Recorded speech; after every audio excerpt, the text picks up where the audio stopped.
Boa noite a todos. Gostaria de, em nome do Emana, dar as boas-vindas a todos que nos acompanham, agradecendo durante o ano de vocês estarem compartilhando conosco as palestras, os vídeos e os passes à distância. Sabemos que o momento é bastante complexo e difícil para todos, e termos uma casa como nós temos o Emana, Espaço Holístico Maria de Nazaré, para nós é uma bênção, porque aqui nós revigoramos as nossas energias e a espiritualidade nos fortalece, principalmente nesses momentos. Lembrar aos amigos, aos irmãos, aos trabalhadores, os simpatizantes da casa e da causa, que o Espaço Holístico Maria de Nazaré trabalha com a espiritualidade há 6 anos. É uma casa cristã que segue a doutrina dos espíritos, mas ela é independente na sua forma de agir, de interagir com a espiritualidade. E aqui funciona como um pronto-socorro, abrigando as mais diversas linhas de tratamento e atendimento, sejam os nossos irmãos médicos, psicólogos, aqueles ligados às terapias energéticas, sejam os nossos irmãos de Umbanda, os nossos guardiões, os pais velhos nos aconselhamentos, nas proteções que se fazem. Então, aqui a casa trabalha de uma forma independente, procurando ajudar e atuar em corpo, mente e espírito. Na parte física, não tem como objetivo substituir os médicos da Terra, que têm um papel tão importante e tão necessário, mas complementar os atendimentos, fortalecendo as pessoas fisicamente para a sua recuperação das doenças que acometem a todos nós em cada momento da nossa existência, num determinado momento, melhor falando. Trabalhando também a nível emocional, diminuindo a carga emocional que nós carregamos das nossas emoções, que estão tão em desalinho e tão perturbadas nesse momento, estão tão desequilibradas. Nós estamos sob o domínio das emoções e dos instintos, e aqui a casa procura trazer equilíbrio emocional, também sem substituir os psicólogos da Terra. Trabalhando também a nível energético, revigorando as pessoas a nível dos chakras, que são centros energéticos que fortificam os nossos corpos, os nossos órgãos, os nossos tecidos, as nossas células.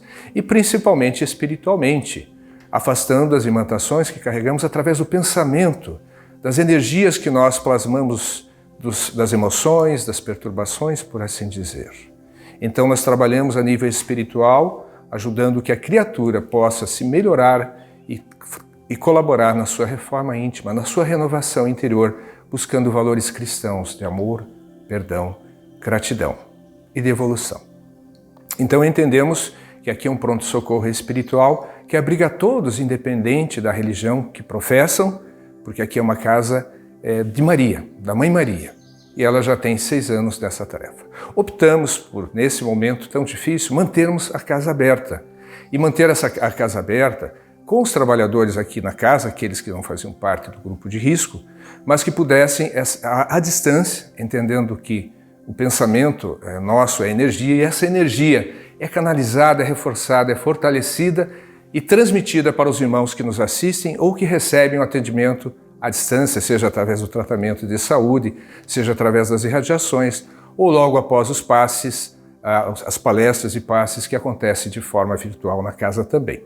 Então essa opção que nós fizemos, porque entendemos que nesse momento as pessoas estavam precisando mais de ajuda do que nunca, inclusive nós mesmos também.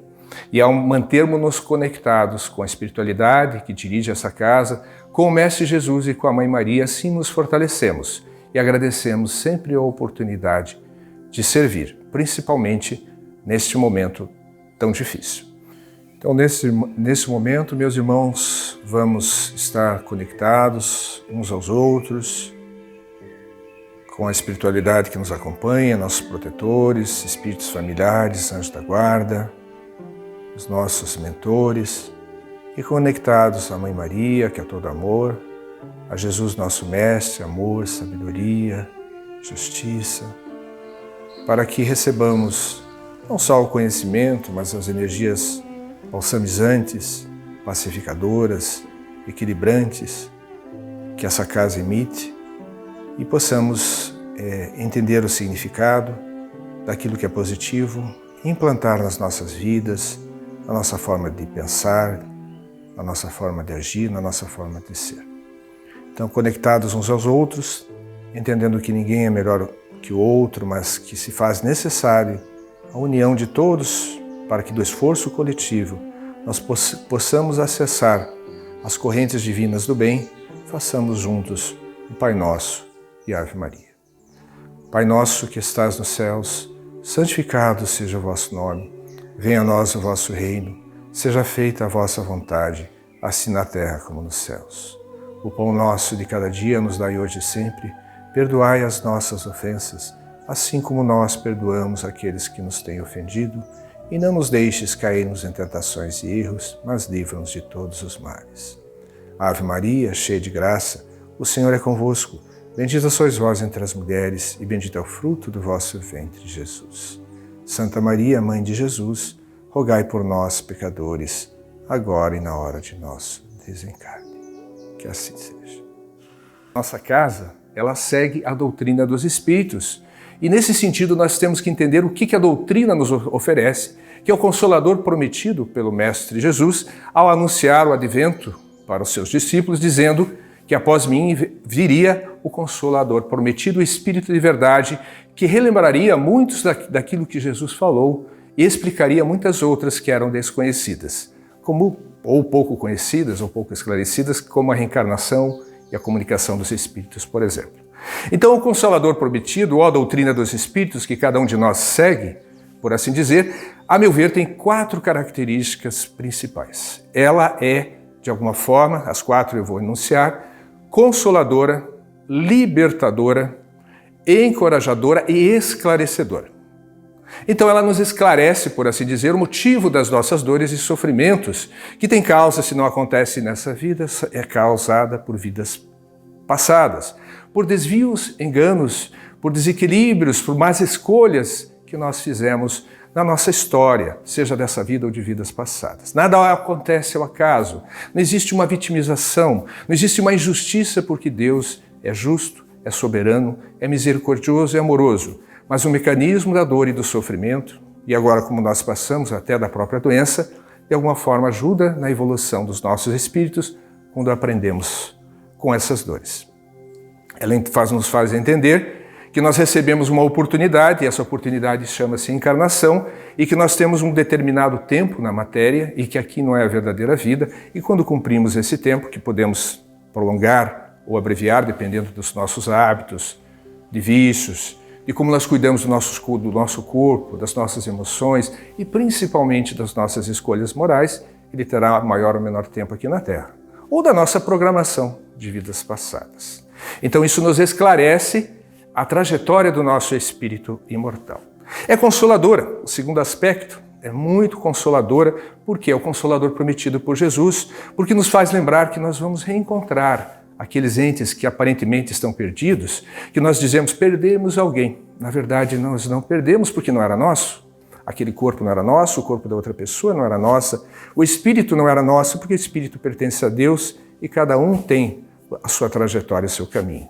Na verdade, o que não se perde é o afeto, o verdadeiro amor, que persiste e se prolonga além da vida. Então, ela traz esse consolo no sentido do reencontro daqueles que verdadeiramente se amam, em que o amor é realmente puro. Esse reencontro acontecerá mais cedo ou mais tarde, na vida espiritual ou em outros momentos também.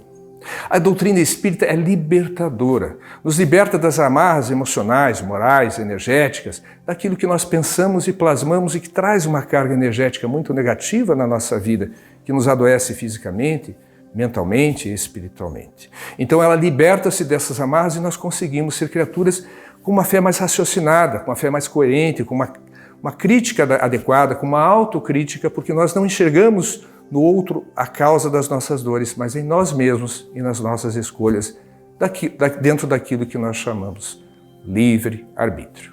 E a doutrina espírita, em quarto lugar, aí tem vários outros aspectos, mas eu vou enunciar aqueles que eu acho mais importantes, ela é extremamente motivadora, porque nos traz esperança e nos traz fé, porque sabe que de cada um de nós somos seres perfectíveis, que vamos alcançar o bem verdadeiro, o bem puro. Então, entender a doutrina dos Espíritos não nos faz, de alguma forma, não nos blinda de sofrimentos ou doenças ou dores, mas faz com que nós aprendamos da causa, do significado dessa dor, dessa doença, ou desse sofrimento, ou da perda daqueles que amamos. Então, mas além desse aspecto, temos que lembrar sempre do que Jesus nos colocou, de como ele exemplificou a sua conduta, de como ele, porque essencialmente nós somos cristãos, independente da forma que nós expressamos a nossa religião, que pode ser evangélica, católica, espírita, umbandista, nós temos que lembrar somente da mensagem cristã, do que o Mestre Jesus quis nos dizer, porque o Espiritismo não veio, como foi falado por Jesus, desfazer aquilo que o Cristo falou, mas somente relembrar e trazer um racional e um entendimento. Jesus, quando veio no advento aqui ao nosso planeta, na sua materialização, porque ele entendeu como mensageiro divino, administrador planetário, aquele que, em nome de Deus, recebeu incumbência sobre o destino do planeta Terra, ele encarnou aqui no nosso planeta e entendeu que precisava tratar as dores, não só as dores físicas, as dores do corpo, a lepra que existia anteriormente, os aleijões, as paralisias, as obsessões, que eram as pessoas que eram dementadas pela influência espiritual, pelo processo que a gente chama obsessão espiritual. Ele não veio somente fazer espetáculos ou causar milagres, por assim dizer, mas ele veio principalmente colaborar para a reforma moral, para o despertamento da espiritualidade e da moralidade de cada um de nós, daquele povo que muitos de nós fomos nós em outras encarnações. Então, Jesus, junto com os seus apóstolos, costumava, como bem lembram, utilizar-se da navegação, utilizava-se de um barco, e através desse barco ele conseguia percorrer várias localidades. Ele fazia as curas, ajudava, a multidão se aglomerava, e quando sabiam que o Mestre havia chegado, o Mestre Jesus, o Messias prometido, a multidão se aglomerava, vinham cada vez mais e mais pessoas e a notícia se espalhava que havia alguém que poderia aliviar as dores humanas. E o Mestre fazia suas curas porque era necessário para que muitos prestassem atenção na sua palavra, e depois, ao final dos tratamentos e atendimentos, ele falava sobre as suas parábolas, sobre os seus ensinamentos, tentando despertar dentro de nós, ainda de forma criaturas infantis, infantilizadas, pouco evoluídas moralmente, o que era realmente Deus, que Deus é amor, que Deus é justiça e que Deus ama os seus filhos indistintamente, independente se são pobres, ricos, se eram judeus ou se eram romanos, se eram de uma classe dominante como os fariseus e sacerdotes, ou somente era o povo comum, a plebe, por assim dizer. Então Jesus veio trazer uma mensagem universal que atingia todas as pessoas, todos os povos e todas as classes sociais. Então, através dos barcos, após essa situação, ele deslocava-se de uma localidade para outra, até para não se aglomerar em uma cidade e, de repente, ele não poder transmitir a sua mensagem de amor. E essa mensagem de amor se fazia através das parábolas. Essas parábolas eram bastante importantes no sentido de alegorias ou comparações, por assim dizer. O que é uma parábola? É uma comparação que traz um sentido moral. Então ele se valia de alguns exemplos que as pessoas conheciam.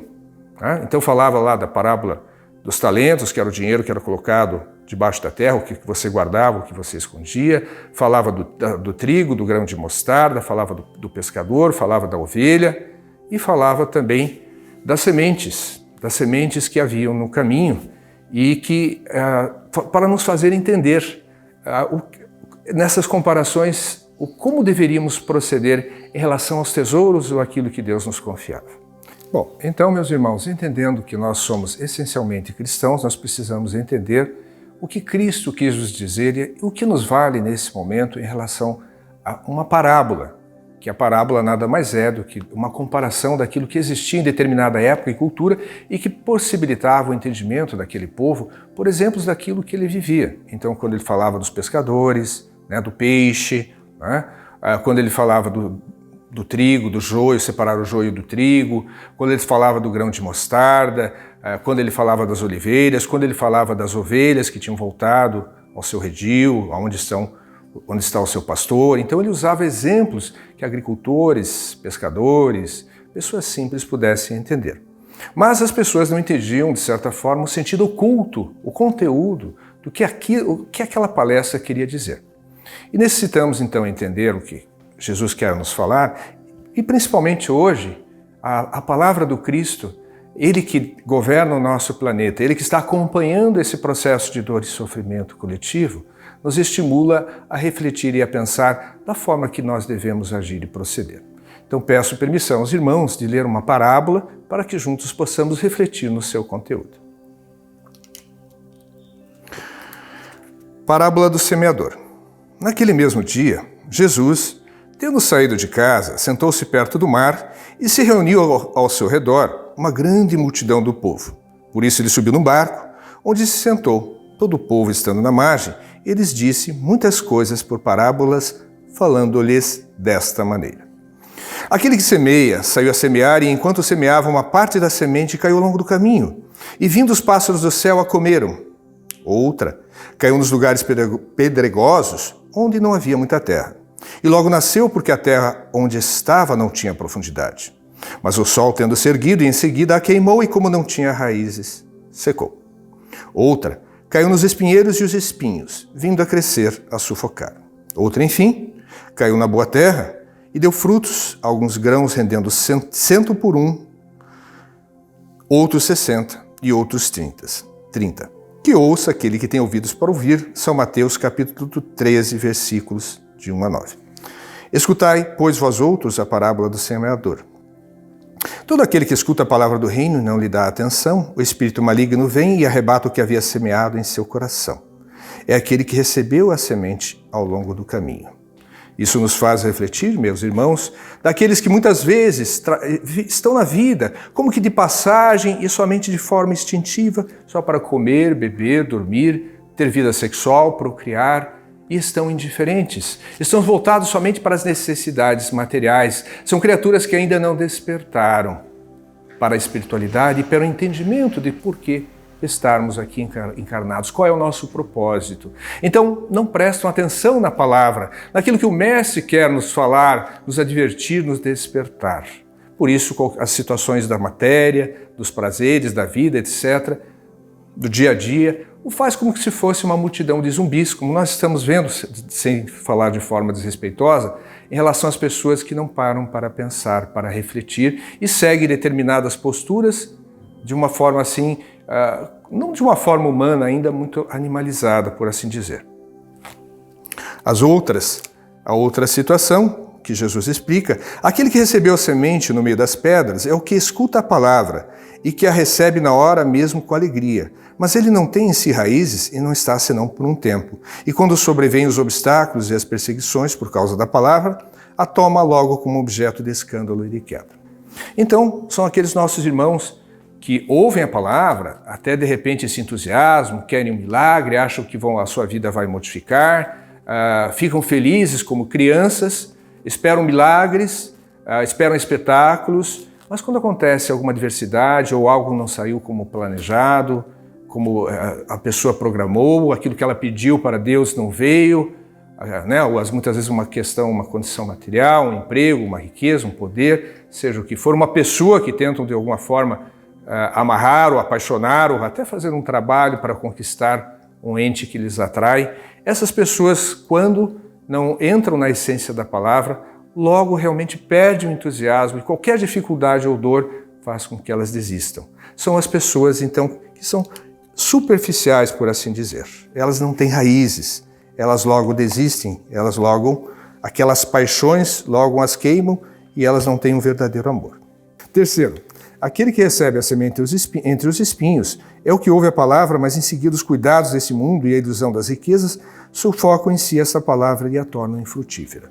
Então são aqueles que escutam a palavra, entendem essa palavra, sabem que é o melhor caminho, mas as paixões do mundo, os vícios, os prazeres, os desvios, o dinheiro, a corrupção, a sexualidade, as fantasias de poder, por assim dizer, fazem com que a pessoa se afaste, se desvie do seu caminho. Então são essas que entre os espinhos da carne, se deixam envolver e esquecem do valor da palavra e do caminho, mesmo tendo entendido a importância que ela tem na evolução da sua vida. E poucos, né? Nós esperamos que possamos ser esses que estão, independente da nossa religião, aqueles que recebem a semente numa boa terra. aqueles que escutam a palavra, que lhes prestam atenção e que dão frutos e rendem 100 ou 60 ou 30 por um. Então, aqueles que buscam a palavra, entendem, aceitam e procuram vivenciá-la, são aqueles que recebem então essa boa semente e germinam, por assim dizer, e criam raízes, se fortificam e se fortalecem, se tornam, depois de germinar e vencer o solo das nossas paixões, das nossas dificuldades, dos nossos medos, da nossa ansiedade, e conseguem crescer como plantas, como árvores, que dão sombra, dão consolo, dão apoio, dão segurança àqueles que estão exauridos, né? Dão repouso, por assim dizer, dão proteção, por assim dizer, e dão frutos também, alimentando de energias boas e positivas aqueles que precisam, aqueles que estão enfraquecidos, aqueles que estão adoentados do corpo, da mente e do espírito. São eles também que, recebendo a semente, conseguem germinar mais sementes e produzir mais sementes do bem e se transformarem em verdadeiros semeadores do bem, mesmo enfrentando muitas vezes, como qualquer outra pessoa enfrenta, as dores e os sofrimentos. As podas, né? Muitas vezes uma árvore, uma planta, uma fruta, né? Uma árvore de frutas, tem que ser podada nos seus galhos para que depois os seus frutos possam ser mais doces. Muitas vezes tem que passar pelos rigores do inverno para que realmente seus frutos sejam mais saborosos, por assim dizer. Então nós, independente da religião que sigamos, sofremos também essa poda que muitas vezes vem por uma doença ou um sofrimento, um afastamento de um ente querido, como está acontecendo. Então, meus irmãos, nesse momento em que também tentamos dentro de nós crescer, sermos as sementes que o Cristo Jesus, que Deus nosso Pai plantou aqui, nesse planeta, nessa encarnação, sendo sementes do bem, germinando, nos tornando árvores frondosas, temos que lembrar que não somos exceção da criação. Muitas vezes padecemos por determinadas situações, dores, sofrimentos, doenças, perdas de entes queridos, que funcionam como que uma poda também nas árvores que nós nos tornaremos. Os sofrimentos que enfrentamos e que fazem parte da nossa evolução, da nossa encarnação, eles são como que as podas que acontecem nas árvores frutíferas, que fazem com que os seus frutos fiquem mais saborosos, mais doces, mais agradáveis. Muitas vezes o agricultor poda alguns galhos da árvore, isso traz de certa forma um sofrimento para aquela árvore, para aquela planta, mas ela se fortifica, ela se torna mais vigorosa, ela concentra a sua energia de uma forma mais útil, tornando frutos realmente com sementes que possam ser plantadas ou replantadas no solo das nossas existências, no nosso planeta também. Então nós padecemos dessa dor e temos que entender que essa dor, de alguma forma, serve para nos fortalecer, serve para nós nos tornarmos criaturas mais amorosas, mais gentis, mais fraternas e mais unidas. Então nós esperamos que cada um de nós, meus irmãos, possa ser a semente que o Pai plantou nesse nosso planeta, que ainda chamamos de prova e expiação, que ainda é um planeta, por assim dizer, um hospital, porque ainda somos os doentes do corpo, da mente, do espírito, moralmente principalmente, mas que buscamos através do remédio, da terapia do amor, tornar-nos criaturas melhores, verdadeiros cristãos. Sabemos que a espiritualidade, nesse momento tão difícil, os nossos mentores, protetores, guardiões, anjos da guarda, independente da religião que nós professamos, são como aqueles que estão irrigando a nossa árvore, estimulando a nossa fé, a nossa coragem, a nossa determinação, a nossa perseverança, a nossa persistência. Nesse momento tão difícil que vivenciamos, procuramos muitas vezes uma medicação que possa aliviar os efeitos da pandemia ou acabar com o vírus, a vacina que possa nos proteger, mas poucos de nós estamos lembrando do recurso da fé que potencializa todas essas medicações, os remédios, as vacinas, os procedimentos também. Sabemos da importância da nossa mente, do nosso espírito, de estar em equilíbrio e conectado com o presente, equilibrado nas nossas emoções para fortalecer o nosso sistema imunológico, que evita muitas das nossas doenças, que nós estamos observando nos consultórios médicos, psicológicos e demais consultórios que se avolumam na questão das doenças mentais, da ansiedade, do medo, da tensão, da depressão e do desespero em relação ao que está acontecendo na nossa existência. A tristeza pela perda dos nossos entes encarnados, que levam a quadros depressivos quando nós não temos o entendimento, a aceitação daquilo que é o desígnio divino, que ainda não compreendemos, porque somos criaturas ainda muito ligadas à Terra, ainda somos muito apegadas, ainda temos muito instinto de conservação e pouco trabalhamos a nossa espiritualidade. Entendendo o momento como sociedade, como indivíduo, como coletividade, em que temos que nos tornar mais fraternos, mais amorosos, mais espiritualizados, com mais fé e com mais determinação e aceitação de que este mecanismo chamado pandemia é um mecanismo evolutivo, individual e coletivo, como nós falamos. É algo que para nós nos interiorizarmos mais e valorizarmos o nosso espírito e o propósito de estarmos aqui encarnados e sermos também mais solidários e mais fraternos, embora ainda isso não esteja acontecendo, porque muitas vezes observamos um espetáculo de vaidades, é uma competição pelo poder de quem está mais certo, seja na religião, seja na ciência, seja nos governos também. Então essa disputa de egos, quando no momento deveríamos estar nos unindo para achar as soluções e cuidando mais uns dos outros. Lembramos, meus irmãos, e com muito respeito e com um sentimento de solidariedade, que aqueles que perderam seus entes queridos pelo processo da pandemia, nesse processo doloroso, mas até de uma forma arrastada, criando tanta angústia na família, queremos nos solidarizar com esses irmãos, pedindo que Deus lhes dê a força e o entendimento da aceitação da perda dos seus entes amados, mas entendendo que, independente se o mecanismo de desencarne é a pandemia, ou uma doença cardíaca, ou uma neoplasia, ou um trauma, seja o que for, está na programação de cada um. Está de cada um de nós. Nós não sabemos o nosso caminho e de que forma nós iremos desencarnar.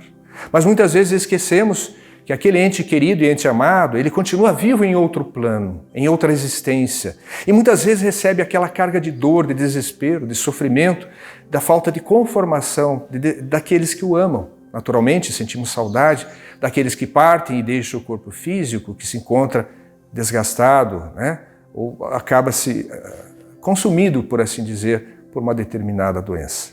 Mas eles sentem o impacto, meus irmãos, da vibração, da energia, do sentimento que nós passamos a eles, seja bom ou ruim. Mesmo não tendo entendimento do que aconteceu, porque eles são levados para os hospitais da espiritualidade, ainda de alguma forma inconscientes, precisam se recuperar, precisam melhorar também o seu corpo astral, que de alguma forma é o modelo do corpo físico, É o corpo que de certa forma reveste o espírito está dentro desse corpo, ele está ainda com as lesões que aconteceram aqui na matéria. E precisa ser tratado, precisa ser medicado, e ele é levado para os hospitais espirituais em processo de recuperação.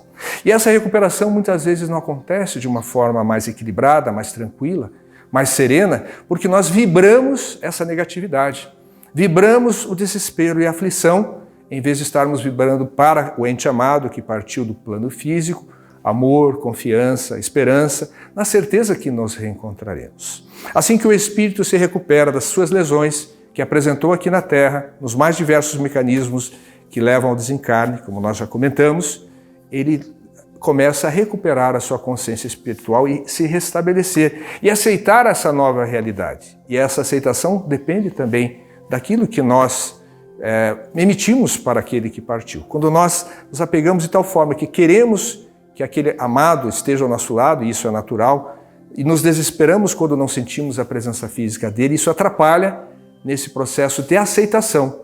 Da mesma forma que nós temos que trabalhar a resignação aqui, eles também têm que trabalhar o entendimento de que estão num outro plano, na verdadeira vida, que é a vida espiritual. E para isso, nós temos que tranquilizá-los, porque nós estamos ligados uns aos outros pelo sentimento, pela energia, pelo pensamento, pelo amor ou até pelo ressentimento, seja pelo que for. Então, nesse processo de recuperação, vibremos para os nossos entes amados o sentimento e a certeza de que o Pai está no controle de cada situação. Ele ama indistintamente cada um dos seus filhos e cuida de cada um deles com muito carinho e muito amor. Então, vibremos amor para aqueles que partiram dessa vida nas mais diversas situações e principalmente relacionados à pandemia. Também procuremos nos equilibrar, mantendo dentro de nós a esperança, a certeza e o consolo de que Deus é maior e que nós vamos encontrar os entes amados. Pode ser que esse ente amado, nós o encontremos quando deixemos o corpo físico. Pode ser que esse ente amado, assim que ele esteja recuperado, nós o encontremos num sonho, aqueles sonhos que muitas vezes é um reencontro de espíritos, quando há condições, quando há permissão para isso, e que nós temos lembranças, às vezes, assim, muito confusas ainda não muito claras, porque o nosso cérebro não consegue perceber e reter a memória de todos os encontros, mas nós conseguimos, de certa forma, diminuir a saudade do contato daquele que nós amamos com intensidade. E pode acontecer também que esse espírito volte ao nosso lar através do mecanismo chamado reencarnação. O que eu quero dizer com isso, independente da crença religiosa de cada um, é a certeza do reencontro daqueles que amamos. E também a lembrança para aqueles que estão ainda nessa expectativa e ansiedade, com medo que aconteça consigo e com seus familiares, da enorme poluição energética, mental, emocional que nós estamos criando na nossa vida ao transmitirmos emoções de medo, de tristeza, de desespero, de raiva, de revolta. Isso é contagiante e contaminante. Não é que nós estejamos necessariamente felizes ou devemos estar assim indiferentes ao que está acontecendo. Mas o sentimento de esperança, de otimismo, de crença de que o Pai quer o melhor para as nossas vidas e que a dor só acontece porque é um mecanismo de evolução quando não existe ainda dentro de nós o amor, essa certeza nós temos que ter independente da nossa religião. Então o convite aos irmãos que nós também sejamos as sementes do bem, que nós podemos plantar esse bem como aquele que nos semeou, que é Deus nosso Pai, que é Jesus nosso Mestre, que preparou a terra ou o nosso caminho, que nós também possamos ser as sementes ao transmitir o bem para aqueles que partiram, para aqueles que estão ao nosso lado, para aqueles que buscam o nosso auxílio, a nossa ajuda, para que essa corrente do bem se faça maior e que nós, como pessoas e como coletividade, como sociedade, aprendamos a ser mais fraternos, aprendamos a viver realmente o reino de Deus dentro do coração de cada um de nós. O reino de Deus não tem como ser imposto ou colocado por decreto ou através de trombetas divinas ou anjos ou guerreiros e implantado à força. Ele começa dentro de cada um de nós, é de dentro para fora. Que façamos então essa semente, que é o nosso espírito, que Deus plantou nessa terra, nesse planeta Terra, germinar e se tornar uma árvore frondosa, cheia de frutos e sementes do bem.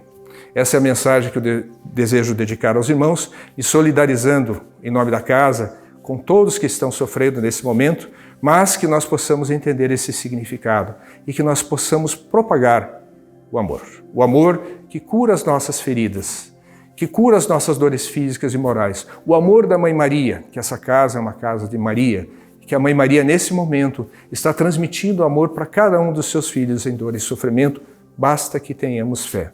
Basta que peçamos realmente com sinceridade, que nós e aqueles que amamos receberemos e mudaremos a situação energética, vibracional e moral do nosso planeta. E tenho certeza, meus irmãos, não precisaríamos padecer de tantas dores e sofrimentos. Tenhamos fé, tenhamos paz, tenhamos amor, sejamos sementes do Cristo. Façamos agora, meus irmãos, neste momento, conectados que estamos nessa casa, que para nós é um hospital-escola, é onde nós podemos praticar a caridade dentro do nosso entendimento, dentro do que a doutrina prega, mas principalmente junto ao Cristo. Rogamos para que as energias abençoadas do Pai, vibradas por essa casa, mas também vibradas por outros locais religiosos, outras casas espíritas, outros templos evangélicos, igrejas, quaisquer religiões que estão voltadas para o bem e para o amor, possam ser emanadas para o nosso planeta, nos tornando mais leves, mais confiantes, mais serenos, mais justos, mais amorosos. Que possamos então, nesse momento, pensarmos naqueles que partiram, que eles estejam em paz, mas para que também nós estejamos em paz e sejamos paz. Que a luz e a proteção se faça para cada um daqueles que nos ouvem, daqueles que precisam, encarnados e desencarnados, e que nos seus lares Jesus possa penetrar e se fazer luz, que nós possamos viver Jesus, que nós sejamos as sementes realmente que germinam, que entendem, que aceitam e que vivem Jesus. Muita paz a todos. Encerramos com o Pai Nosso, Ave Maria, desejando um 2021 cheio de bênçãos, de paz, de saúde e de proteção. Pai nosso, que estais nos céus, santificado seja o vosso nome. Venha a nós o vosso reino. Seja feita a vossa vontade, assim na terra como nos céus. O pão nosso de cada dia dá-nos hoje e sempre. Perdoai as nossas ofensas, assim como nós perdoamos aqueles que nos têm ofendido. E não nos deixeis cair em tentações e erros, mas livra-nos de todos os males. Ave Maria, cheia de graça, o Senhor é convosco, bendita sois vós entre as mulheres e bendito é o fruto do vosso ventre, Jesus. Santa Maria, Mãe de Jesus, rogai por nós, pecadores, agora e na hora de nosso desencarne. Que assim seja. Desejamos também, avisamos aos irmãos que a nossa casa estará em recesso para o descanso dos trabalhadores e retornará dia 4 com as palestras e os passes à distância e os trabalhos também. Então pedimos que nesse período de refazimento e de confraternização familiar, todos possam ter os devidos cuidados e proteção com os outros, né? Aqueles recomendados pelas autoridades de saúde, mas também através de palavras de otimismo e de esperança e de equilíbrio e de paz. Fique com Deus.